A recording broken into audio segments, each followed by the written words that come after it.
지금 이 순간에도 누군가는 당신 자리를 넘보고 있습니다. 그게 외국 사람도 아닙니다. 경쟁사 직원도 아닙니다. 바로 AI입니다. AI 시대 우리는 어떻게 변해야 부자가 될 수 있는지 알려드리겠습니다.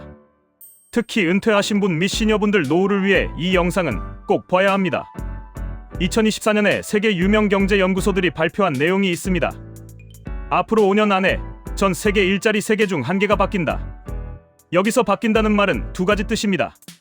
첫 번째, 사람이 하던 일을 AI가 대신한다. 두 번째, 그 일을 하던 사람은 다른 일을 찾아야 한다. 지금 이 순간에도 AI를 잘 쓰는 직장인들은 하루 8시간 걸리는 일을 2시간, 3시간 만에 끝내고 있습니다. 나머지 남은 5시간, 6시간 동안 그 사람들은 뭘 할까요? 부업을 합니다. 유튜브를 만듭니다. 자기 사업을 준비합니다. 그런데 AI를 모르는 사람들은 오늘도 늦게까지 야근을 합니다. 오늘 이 영상을 끝까지 보시면 딱 한 가지 생각이 드실 겁니다. 아, 나 지금 당장 AI 시작해야겠다. 그 생각이 드는 순간부터 여러분의 삶은 달라집니다. 자, 시작합니다. 막연한 불안이 아니라 실제로 일어나는 일들을 보여줍니다. 먼저 질문 한 가지. 오늘 챗GPT나 AI를 한 번이라도 써보셨나요? 써보셨다면 오늘 더 잘 쓰는 방법을 알려드립니다. 못 써보셨다면 오늘 왜 써야 하는지 알게 되실 겁니다. 번역 일을 예로 들어볼까요? 5년 전만 해도 번역은 아무나 할 수 없는 일이었습니다. 영어를 잘해야 하고 오래 공부해야 했습니다. 번역 한 장에 3만 원에서 5만 원을 받았습니다. 지금은 어떨까요? 제미나이, 챗GPT 같은 AI 프로그램을 쓰면 A4 한 장 번역이 10초 만에 끝납니다. 돈은 한 푼도 안 듭니다. 그럼 번역하는 분들은 모두 일을 잃었을까요? 아닙니다. 두 가지로 나뉘었습니다. AI를 도구로 쓴 번역가는 수입이 오히려 늘었습니다. 하루 2건, 3건 하던 것을 10건, 15건 하게 됐습니다. 같은 시간에 5배 더 버는 겁니다. 반대로 AI를 거부한 번역가는 일감이 줄었습니다. 더 싼 AI 번역과 경쟁이 안 됐습니다. 직장에서도 같은 일이 일어나고 있습니다. 서울의 한 회사 마케팅팀 이야기입니다. A 팀장님은 매일 챗GPT를 씁니다. 아침 9시에 경쟁사 자료 만들기 15분 걸립니다. 월간 보고서 초안 쓰기 30분 걸립니다. SNS에 올릴 글 아이디어 20개 10분 걸립니다. 합계 55분. B 직원은 같은 일을 손으로 직접 합니다. 경쟁사 정보 직접 찾아보기 2시간 걸립니다. 보고서 처음부터 끝까지 직접 쓰기 4시간 걸립니다. SNS 아이디어 혼자 고민하기 1시간 걸립니다. 합계 7시간. 같은 월급, 같은 나이. 그런데 일하는 속도가 7배 차이 납니다. 6개월 뒤 인사평가 결과는 어떻게 될까요? 여러분도 이미 짐작하실 겁니다. 어떤 직업들이 영향을 받고 있을까요? 혹시 내 직업이 있나 확인해 보세요. 지금 이미 변화가 시작된 직업들.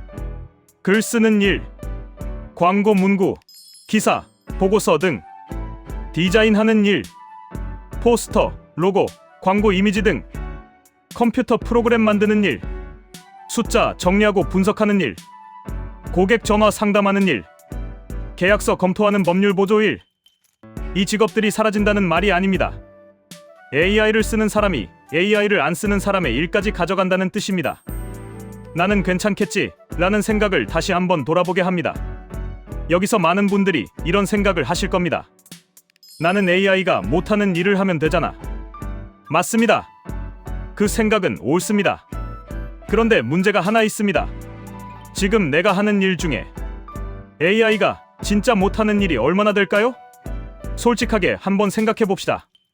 지난 한 달 동안 내가 한 일을 떠올려 보세요. 엑셀 표 만들고 정리하기, 이메일 쓰기, 보고서 초안 만들기, 회의 내용 정리하기, 인터넷에서 자료 찾아오기, 외국어 번역하기, 간단한 기획안 쓰기. 이 중에서 AI가 이미 할 수 있는 것은 몇 개일까요? 전부 다입니다. 이게 지금 현실입니다. 왜 중간에 있는 사람들이 가장 먼저 위험해질까요? 쉽게 설명해 드리겠습니다. 직장인들을 3가지 그룹으로 나눠보겠습니다. 첫 번째 그룹, 상위 10%. 전략을 짜고 사람을 이끌고 창의적인 아이디어를 냅니다. 이런 일은 AI가 쉽게 따라하기 어렵습니다. 두 번째 그룹, 현장 노동. 직접 손발로 움직이는 일, 몸을 쓰는 일입니다. 로봇이 완전히 대체하려면 아직 많은 시간이 필요합니다. 세 번째 그룹, 중간 사무직. 가장 많은 분들이 여기 속합니다. 정해진 방식대로 반복하는 사무 업무입니다. 이 일이 AI가 지금 당장 제일 잘할 수 있는 일입니다. 평범하게만 해도 중간은 간다는 시대가 끝났습니다. 중간이 안전지대가 아닙니다. 오히려 중간이 가장 먼저 흔들립니다. 실제 회사에서 일어나고 있는 일들. 사례 하나. IBM, 세계적인 IT 회사. 2023년에 IBM 대표가 이렇게 발표했습니다. 약 8,000개 일자리를 AI로 줄이겠다. 단, 창의적인 일과 고객을 직접 만나는 일은 그대로 유지한다고 했습니다. 아마존 2026년 현재 15,000명 감원. 앞으로 직원 3분의 1, 50만 명 이상 감원 예정입니다. 사례 둘. 국내 대기업. 한 대기업 팀에서 보고서 작업에 AI를 도입했습니다. 4명이 하던 일을 2명이 하게 됐습니다. 나머지 2명은 다른 부서로 옮겨졌습니다. 사례 셋. 국내 콘텐츠 회사. 기자 5명 대신 AI 한 대와 편집자 1명으로 바꿨습니다. 만드는 기사 수는 3배로 늘었습니다. 비용은 60%가 줄었습니다. 사례 넷. 아마존. 2026년 현재 15,000명 감원. 앞으로 직원 3분의 1, 50만 명 이상 감원 예정입니다. 먼 나라 이야기 같으신가요? 그렇지 않습니다. 지금 이 순간에도 많은 회사 경영자들이 이런 숫자를 보고 같은 생각을 하고 있습니다. 어떻게 하면 인건비는 줄이고 일하는 양은 늘릴까? 그 답이 AI입니다. 두려움을 나도 할 수 있다는 희망으로 바꾸는 파트입니다. 역사 이야기를 잠깐 해보겠습니다. 약 200년 전 증기기관이 처음 나왔습니다. 그때 사람들의 반응은 지금과 비슷했습니다. 기계가 우리 일자리를 빼앗는다. 영국에서는 사람들이 공장에 들어가서 기계를 직접 부수기까지 했습니다. 결과가 어떻게 됐을까요? 기계를 부순 사람들은 가난해졌습니다.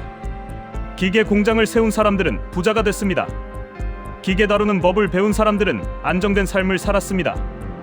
도구를 부순 사람이 아니라 도구를 배운 사람이 살아남았습니다. 지금 AI 시대, 그때 이야기와 똑같습니다. AI를 거부하는 사람은 그 시절 손으로 삽질하는 사람입니다. AI를 잘 쓰는 사람은 그 시절 포클레인을 운전하는 사람입니다. 같은 시간, 같은 힘을 써도 포클레인이 삽보다 100배 더 많은 땅을 팝니다. 지금 실제로 AI로 돈을 버는 사람들 들어보시면 나도 할 수 있겠다 싶으실 겁니다. 사례 1. 혼자 뉴스레터를 쓰는 분. 구독자 2만 명, 매달 수입 600만 원입니다. 챗GPT로 자료를 모으고 초안을 씁니다. 본인은 읽기 좋게 다듬고 자신의 생각만 추가합니다. 하루에 2시간만 일합니다. 사례 2. 혼자 일하는 마케터. AI 쓰기 전에는 한 달에 고객사 3곳, 수입 350만 원이었습니다. AI를 쓴 후에는 한 달에 고객사 9곳, 수입 900만 원이 됐습니다. 같은 시간, 같은 노력인데 수입이 3배가 됐습니다. 사례 3. 디자이너. AI 디자인 프로그램을 활용하기 시작했습니다. 시안 만드는 시간이 8시간에서 1시간으로 줄었습니다. 더 많은 고객 일을 받을 수 있게 됐습니다. 수입이 2배가 됐습니다. 이분들의 공통점을 보셨나요? 컴퓨터 전문가가 아닙니다. AI 개발자도 아닙니다. 그냥 AI를 도구로 쓸 줄 아는 평범한 사람들입니다. 이제는 혼자서도 회사를 이길 수 있습니다. AI가 나타나면서 정말 놀라운 일이 생겼습니다. 예전에는 팀원 10명이 있어야 할 수 있던 일을 AI를 잘 쓰는 한 명이 혼자서 할 수 있게 됐습니다. 글쓰기 AI가 도와줍니다. 디자인 AI가 도와줍니다. 번역 AI가 도와줍니다. 자료 조사 AI가 도와줍니다. 더 이상 회사에만 의존하지 않아도 됩니다. 나 혼자서도 수입을 만들 수 있는 시대가 됐습니다. AI는 보통 사람을 1인 회사로 만들어주는 도구입니다. 마지막으로 한 가지만 말씀드리겠습니다. 격차는 한 번에 크게 벌어지지 않습니다. 매일 조금씩 아무도 모르게 벌어집니다. 오늘 AI를 써본 사람과 안 써본 사람의 차이는 지금 당장은 눈에 잘 보이지 않을 수 있습니다. 1년 뒤에는 조금 보이기 시작합니다. 3년 뒤에는 확실히 보입니다. 5년 뒤에는 같은 학교를 나왔는데, 같은 회사를 다녔는데 완전히 다른 삶을 살고 있습니다. 혹시 은퇴를 앞두고 계신가요? 많은 분들이 이렇게 말합니다. 이 나이에 무슨 AI야? 이제 좀 쉬어야지.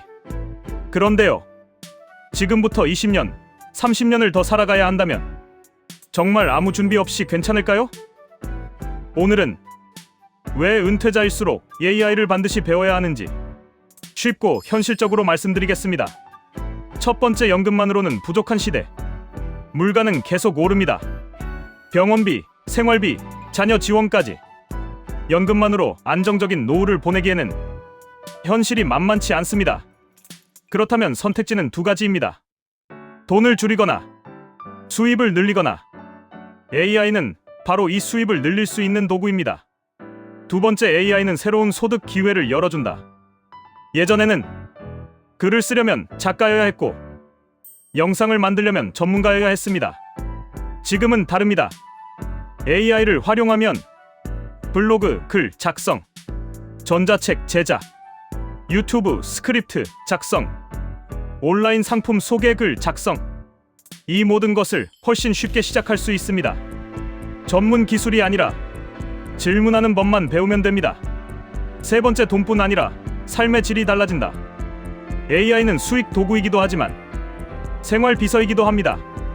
건강 정보 정리, 병원 검사 수치 설명, 금융 상품 비교, 여행 일정 계획, 복잡한 정보를 대신 정리해 줍니다. 결국 AI는 두 번째 두뇌가 되어주는 셈입니다. AI를 먼저 시작한 사람은 시간이 생기고 돈이 생기고 선택의 자유가 생깁니다. AI를 외면한 사람은 5년 뒤 이 말을 할 겁니다. 그때 왜 안 했을까? 오늘 이 영상이 여러분이 첫 발을 내딛는 계기가 되길 진심으로 바랍니다. AI는 무서운 것이 아닙니다. 준비한 사람에게는 지금껏 없던 최고의 기회입니다. 지금 시작하면 충분히 앞설 수 있습니다. 마지막으로 부탁드립니다. 구독, 좋아요. 이 영상이 도움됐다면 꼭 눌러주세요. 좋은 영상 계속 만드는 힘이 됩니다. 그럼 다음에 또 다른 내용으로 찾아뵙겠습니다.